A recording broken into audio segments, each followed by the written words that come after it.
కోట్లకు పగడలెత్తాలన్న ఆశతో అడ్డదారులు తొక్కడం కామన్గా మారింది. సమాజంలో ఉన్నత స్థాయిలో ఉన్న వ్యక్తులను టార్గెట్ చేయడం ప్యాషన్గా మారింది. అయితే హైదరాబాద్ సంధ్య శ్రీధర్రావును ఫోర్జరీ సంతకాలతో మోసం చేసిన సాంబశివరావు వేధింపులు మాత్రం ఆపడం లేదు.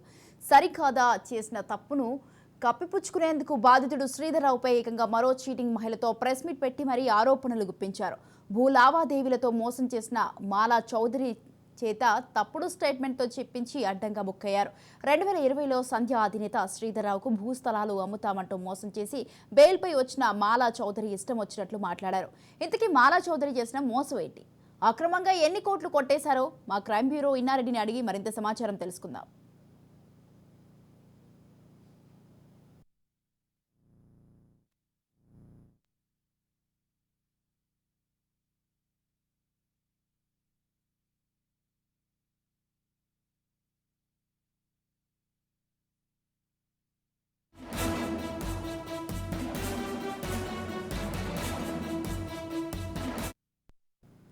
కోట్లకు పడగలెత్తాలన్న ఆశతో అడ్డదారులు తొక్కడం కామన్గా మారింది. సమాజంలో ఉన్నత స్థాయిలో ఉన్న వ్యక్తులను టార్గెట్ చేయడం ఫ్యాషన్గా మారింది.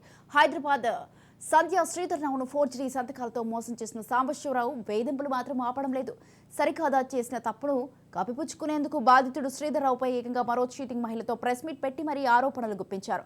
భూ లావాదేవీలతో మోసం చేసిన మాలా చౌదరి చేత తప్పుడు స్టేట్మెంట్తో చెప్పించి అడ్డంగా బుక్కయ్యారు. 2020లో సంధ్య అధినేత శ్రీధర్రావుకు భూస్థలాలు అమ్ముతామంటూ మోసం చేసి బెయిల్పై వచ్చిన మాలా చౌదరి ఇష్టం వచ్చినట్లు మాట్లాడారు. ఇంతకీ మాలా చౌదరి చేసిన మోసం ఏంటి? అక్రమంగా ఎన్ని కోట్లు కొట్టేశారో మా క్రైమ్ బ్యూరో ఇన్నారెడ్డి అడిగి మరింత సమాచారం తెలుసుకుందాం. ఇన్నారెడ్డి, చెప్పండి.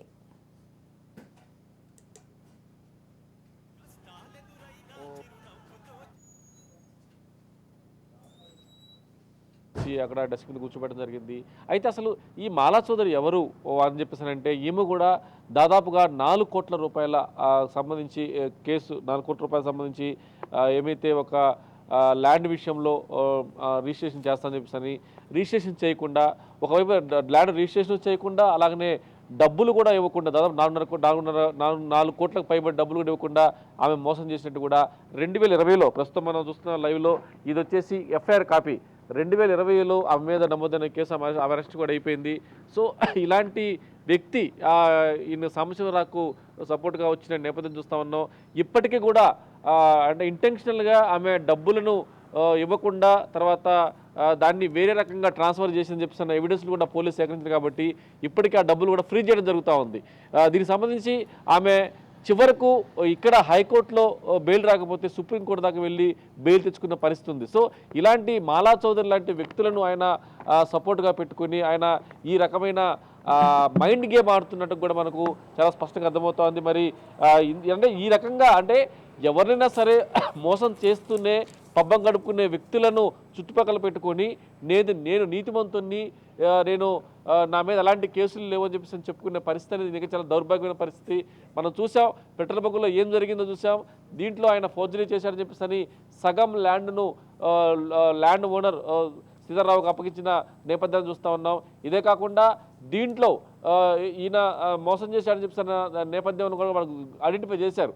అలాగే పెట్రోల్ బంకుకి సంబంధించిన వ్యవహారంలో కూడా ఇంకా గతంలో ఇచ్చిన ఎన్ఓసీలనే దాన్ని కంటిన్యూస్గా ఆయన వాడుతున్న పరిస్థితి. మరి ఇప్పటికైనా సరే సైబరాబాద్ కమిషనర్ కావచ్చు, తర్వాత దీంట్లో ఫైర్ డిపార్ట్మెంట్ కావచ్చు, తర్వాత జిహెచ్ఎంసీ కావచ్చు, వీళ్ళు గతంలో ఇచ్చింది 1400 స్క్వేర్ ఫీట్కి సంబంధించిన వ్యవహారంలో ఇచ్చిన పర్మిషన్లు కాబట్టి మళ్ళీ రివైల్ చేయాలి. రివైల్ చేయకుండా వాళ్ళు ఇంకా దాన్ని ఎందుకు కండు చేస్తారంటే ఇది ఖచ్చితంగా దీంట్లో హెచ్పిసిఎల్లో కొంతమంది గతంలో ఆయనకి ఎవరైతే సపోర్ట్ చేశారు అడ్డంగా అంతమంది అధికారులు దీన్ని సపోర్ట్ చేస్తున్నారు. తర్వాత ఖచ్చితంగా అధికారులు ఎవరు కూడా గుర్తించి పనిచేస్తాం. సో దీంట్లో మనం గమనిస్తే మరి సాంబశివరావుకు సపోర్ట్ చేసిన ఈమె సంబంధించిన వ్యవహారంలో ఇంత పకడ్బందీగా ఒక వ్యక్తిని మోసం చేయటం, తర్వాత 4 కోట్ల గచ్చిపోలి మండలం, తర్వాత షేర్లింగంపల్లి ఫామ్ హౌస్కి సంబంధించిన వ్యవహారంలో కూడా ఈ రకమైన మోసం జరిగింది. తర్వాత కూతురు పేరు మీద డబ్బులు తీసుకుంది కాబట్టి ఆమెను కూడా కనిపించకుండా అప్స్కాండ్ చేసిన ఘనత కూడా ఎముకుంది. సో మరి ఇలాంటి వ్యక్తులు డబ్బులు తీసుకున్న వ్యవహారం సంబంధించిన వ్యవహారం కూడా చాలా క్లియర్ కట్గా బాధితుడు తన ఎవిడెన్స్లు కూడా చూపించడం జరుగుతూ ఉంది. కోర్టు కూడా నమ్మింది, తర్వాత కేసు కూడా నమోదైంది. మరి ఇలాంటి వ్యక్తి నీతులు చెప్పడానికి వచ్చారు. మరి మాలా చౌదరి ఇప్పటికైనా సరే నువ్వు చేసిన తప్పులను నువ్వు కప్పొచ్చుకొని తర్వాత పక్క వాళ్ళకు సపోర్ట్ చేసుకొని ఇన్నారెడ్డి మాలా చౌదరి ఇంతకీ మనకు ఆమె కొన్ని భూ లావాదేవీలలో మోసం చేసిందని తెలుస్తోంది. ఇంతకీ ఈమె ఏం మోసాలు చేసింది? అయితే ఈ భూ లావాదేవీకి సంబంధించి అంటే ఒక ల్యాండ్ వ్యవహారంలో ఏమైతే ఉందో ఆ ల్యాండ్కు సంబంధించి డబ్బులు తీసుకొని అంటే ఆ సమయంలో రిజిస్ట్రేషన్ అవ్వడం లేదు. రిజిస్ట్రేషన్ అవ్వకపోవడంతో నాకు డబ్బులు కావాలి, నాకు చాలా ఎమర్జెన్సీ ఉందని చెప్పేసి అవసరమైన తర్వాత నేను రిజిస్ట్రేషన్ చేస్తానని చెప్పేసి నమ్మబలికి ఆమె డబ్బులు తీసుకుంది, దాదాపు 4 కోట్లకు పైబడి. కానీ తర్వాత రిజిస్ట్రేషన్ చేయమంటే అటుపక్క రిజిస్ట్రేషన్ చేయదు, తర్వాత ల్యాండ్ని అప్పగించదు, తర్వాత తీసుకున్న డబ్బులు తిరిగి ఇవ్వమంటే కూడా డబ్బులు తిరిగి ఇవ్వకుండా ఆ మోసానికి పాల్పడ్డ వ్యక్తి మాలా చౌదరి. మరి ఇలాంటి వ్యక్తి మరి ఆ డబ్బులు కూడా దీనికి సంబంధించి ఆమె మోసం చేసిందని పోలీసులు గ్రహించి ఆమె మీద కేసు కూడా నమోదు చేయడం జరిగింది. ఇదే మనం ప్రస్తుతం మన దగ్గర ఉన్న ఎఫ్ఐఆర్ కాపీ. గతంలో ఆమె గచ్చిబౌలి పిఎస్లో 406 అలాగనే 420 ఐపీ సెక్షన్ కింద ఆమె మీద కేసు నమోదు, అరెస్ట్ కూడా అయింది. తర్వాత ఎప్పటికో బెయిల్ తెచ్చుకుంది. సో ఆమె 4.5 కోట్లు ఏ రకంగా మోసం చేసింది, ల్యాండ్ ఇస్తారని నమ్మబలికి రిజిస్ట్రేషన్ చేయకుండా చేసిన మోసం అనేది మరి నీ మనస్సాక్షి కనిపించలేదా? మరి వేరే వాళ్ళు చేసిన మోసానికి సంబంధించి వాళ్ళు గొప్ప వాళ్ళని చెప్పి ప్రయత్నం చేస్తాం. అయితే దీంట్లో మనం ఇంకో విషయం కూడా చర్చించుకోవాలి. ఆ రోజు సాంబశివరావు సంబంధించిన ప్రెస్ మీట్లు చెప్పినప్పుడు కూడా న్యాయ వ్యవస్థ మీద కూడా కామెంట్ చేసింది. నిజంగా అల్టిమేట్ ఎవరెన్ని మోసాలు చేసినా ఎవరెంత ద్రోహం చేసినా కూడా చివరకు మనం నమ్మేది న్యాయ వ్యవస్థనే. న్యాయ వ్యవస్థలో ఖచ్చితంగా న్యాయం జరుగుతుందని చెప్పేసి అనేక సార్లు ప్రూవ్ అయింది, ప్రూవ్ అవుతూనే ఉంది.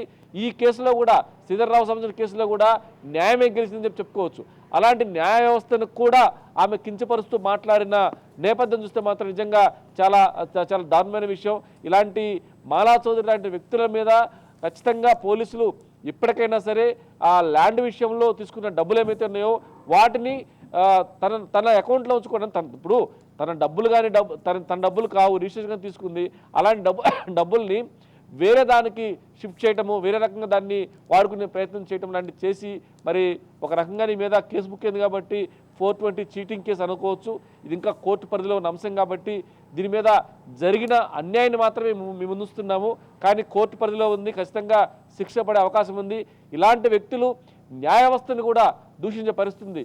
న్యాయం జరగాలంటే ఖచ్చితంగా న్యాయస్థానాన్ని ఆశ్రయించాలి. ఎప్పటికైనా సరే న్యాయం జరుగుతుందని నమ్మకం ఉండాలి. మన సైడ్గా న్యాయం ఉంటే, మనమే మోసాలు చేస్తే మన సైడే తప్పు ఉంటే న్యాయ వ్యవస్థను కాక ఎవరు కించపరుస్తారు? ఎప్పటికైనా సరే మాలా చౌదరి గారు మీరు న్యాయ వ్యవస్థను కించపరచడం మార్చుకోవాలి. ఇంకా ఇన్ డీటెయిల్ డెప్త్గా మేము వెళ్ళొచ్చు, కాకపోతే అంటే కోర్టు పరిధిలో అంశాలు కాబట్టి ఇన్ డెప్త్గా వెళ్ళట్లేదు. మరి మాలా చౌదరి గారు మీరు చేసిన అన్యాయం మీకు గుర్తు రావట్లేదా? దాదాపుగా 4 కోట్లకు పైబడి చేసిన మోసం, ల్యాండ్ ఇస్తా అని చెప్పేసి నమ్మబలికి రిజిస్ట్రేషన్ చేయకుండా చేసిన దానికి మీరు ఎలాంటి సమాధానం చెప్తారు?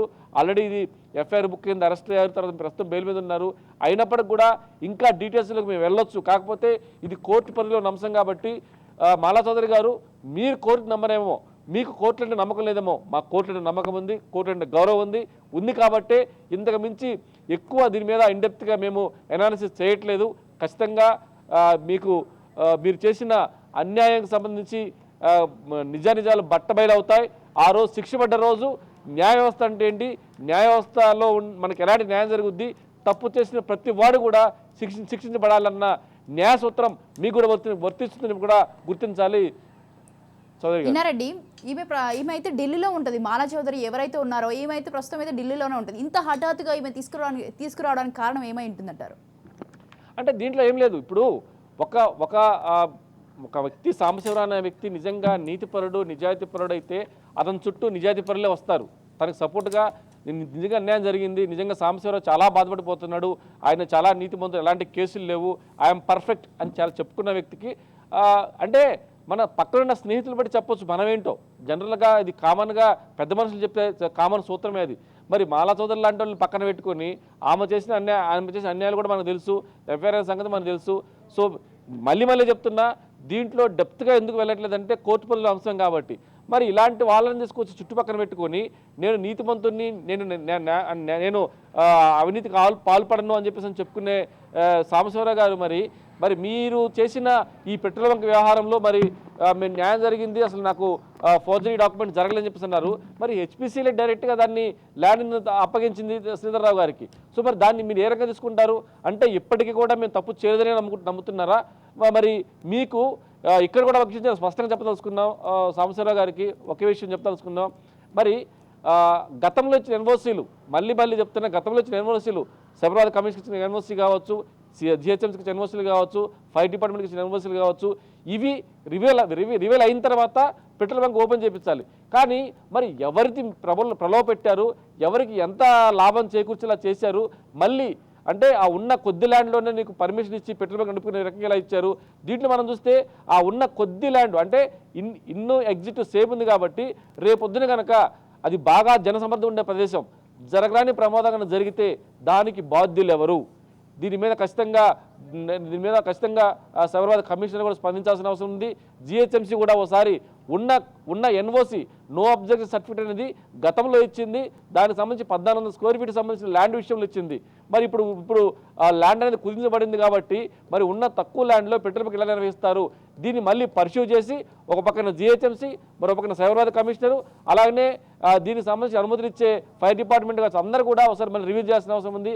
రివ్యూ చేసిన తర్వాత న్యాయబద్ధంగా దానికి సంబంధించిన ప్రజలకు ఒకవేళ కనుక జరిగితే దానికి రెస్పాన్సిబిలిటీ ఎవరు, తర్వాత దాంట్లో ప్రాణాలు కనుక పోతే అంటే ఇన్నో ఎగ్జిట్ సేమ్ ఒకటే ఉంది కాబట్టి ఒకవేళ కనుక జరగడానికి జరిగితే దానికి రెస్పాన్సిబిలిటీ ఎవరు? ఖచ్చితంగా ఈ యంత్రాంగం ఎవరైతే ఉన్నారో ఆ యంత్రాంగం ఇచ్చిన ఎన్ఓసీని రివైల్ చేసి మరోసారి పరిశీలన చెప్పకుండా మనం కోరుతా ఉన్నాము. Right. Thank you Inna Reddy, thanks for the details.